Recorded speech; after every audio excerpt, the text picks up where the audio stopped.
If you're a maker, your impact driver is your best friend until you get to the small parts workbench. When working on PCs, electronics, 3D prints, or really anything with really tiny screws, you don't need power. What you need is control. So today we're bench testing 3 heavy hitters: the Makita 7.2 volt, the Metabo HPT 3.6 volt, and the DeWalt 8 volt gyroscopic. But instead of just trusting the box specs, I ran them through real bench tests for RPM, torque, clutch precision, and usability to see which one deserves a spot on your bench. Now, a bit of a spoiler alert, the one I ended up keeping is technically discontinued and a bit harder to find. Let's get to it. And just to be clear what we're talking about today, we are talking about electric screwdrivers. We're not talking about impact drivers or drills. Let's start with the Makita. This is clearly the premium contender here at about $230. It's a 7.2 volt system with a 21-stage clutch, a dedicated drill mode, and a dual-speed motor. It honestly feels like a mini version of Makita's full-size drivers.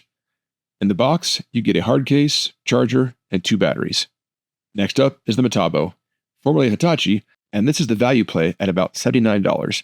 It's only a 3.6 volt system, but surprisingly, it actually advertises a higher RPM than the Makita on its high gear.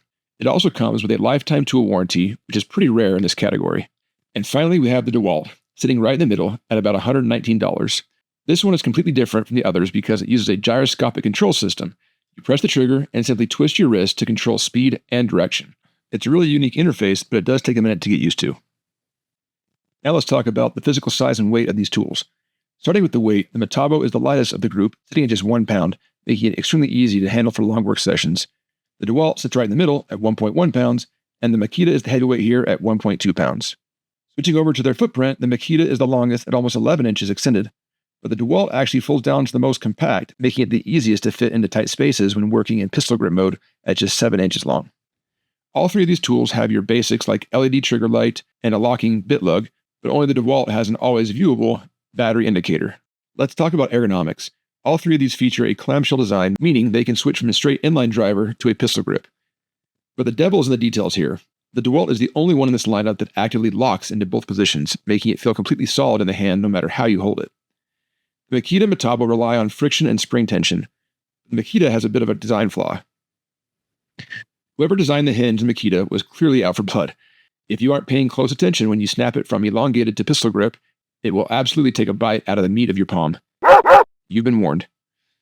Overall, the DeWalt takes the win for overall comfort, but let's see how they actually perform on the bench. First up, a no-load speed test. Metabo claims a blazing 780 RPM on high. On the bench, we topped out at about 710 RPM. Still the fastest, but just shy of the claim. Makita claims 650 RPM, but actually measured a solid 675 RPM on high.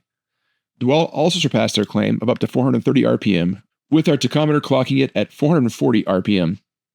If noise is a factor for your indoor workbench, note that all 3 of these hover between the 64 to 72 decibel mark at 24 inches, which is perfectly fine for a center workshop. Quick reminder, none of these tools were overly expensive, but only one actually earned a permanent spot on my workbench.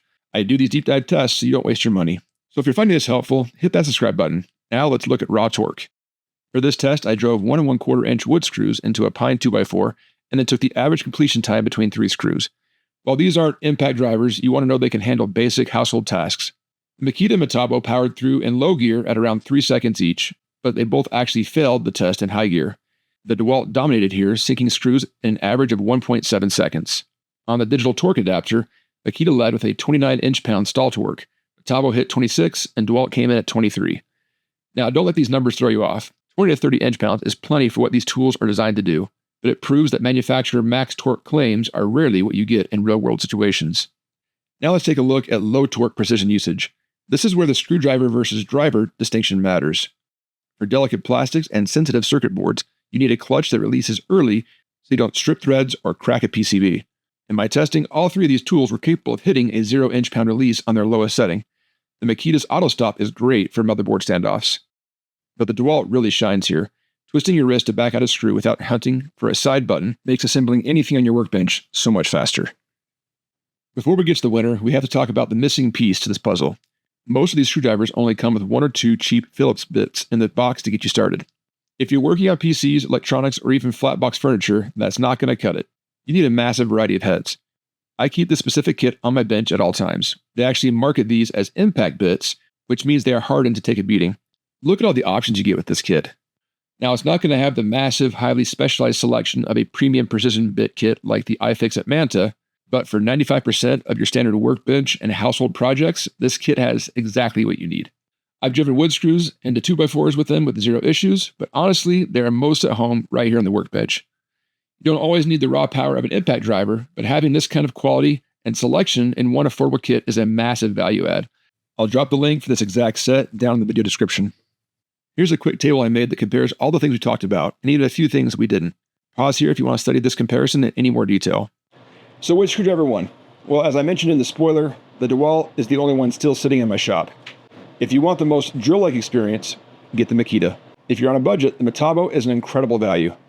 But for me, I'm sticking with the DeWalt.